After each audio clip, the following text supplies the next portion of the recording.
ایک شخص نبی صلی اللہ علیہ وآلہ وسلم کی خدمت میں حاضر ہوا اور اس نے اپنا ایک خواب بیان کیا کہ میں نے خواب میں دیکھا ایک رات کے ایک درخت کے پیچھے نماز پڑھ رہا ہوں۔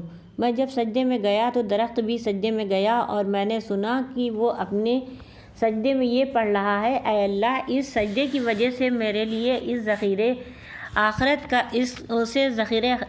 کر اور اسے قبول فرما اور اسے اپنے پاس سے اجر و ثواب لکھ اور میرے گناہ معاف فرما اور میرے لیے اسے ذخیرہ آخرت کر اور اسے قبول فرما، جیسے کہ تو نے اپنے بندے حضرت داؤد علیہ السلام کا سجدہ قبول فرمایا۔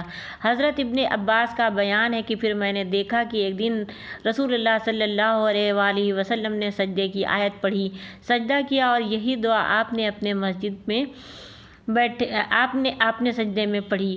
میں سن رہا تھا۔ تمام حیوانات بھی اسے سجدہ کرتے ہیں، چنانچہ مسند احمد کی حدیث میں ہے کہ رسول اللہ صلی اللہ علیہ وآلہ وسلم فرماتے ہیں کہ اپنے جانور کی پیٹھ پر اپنا ممبر نہ بنا لیا کرو۔ بہت سی سواریاں اپنے سوار سے زیادہ اچھی ہوتی ہیں اور زیادہ ذکر کرنے والی ہوتی ہیں، اور اکثر انسان بھی اپنی خوشی سے عبادت خدا بجا لاتے ہیں اور سجدے کرتے ہیں۔ ہاں، وہ بھی ہیں جو اس سے محروم ہیں، تکبر کرتے ہیں، سرکشی کرتے ہیں۔ خدا جسے ذلیل کرے اسے عزیز کون کر سکتا ہے؟ رب فاعل خود مختار ہے۔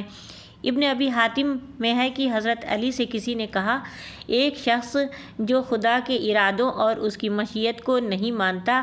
آپ نے اس سے فرمایا، اے شخص، بھلا تیری پیدائش اللہ تعالیٰ نے تیری چاہت کے مطابق کی یا اپنی؟ اس نے کہا، اپنی چاہت کے مطابق۔ فرمایا، یہ بھی بتلا کہ جب تو چاہتا ہے کہ مریض ہو جاتا ہے یا جب اللہ چاہتا ہے؟ اس نے کہا، جب وہ چاہتا ہے۔ پوچھا، پھر تجھے شفا تیری چاہت سے ہوتی ہے یا خدا کے ارادے سے؟ جواب دیا، خدا کے ارادے سے۔ فرمایا، اچھا یہ بھی بتا دو کہ اب وہ جہاں چاہے گا تجھے لے جائے گا یا جو تو چاہے گا وہاں چلا جائے گا؟ فرمایا، پھر کیا بات رہ گئی؟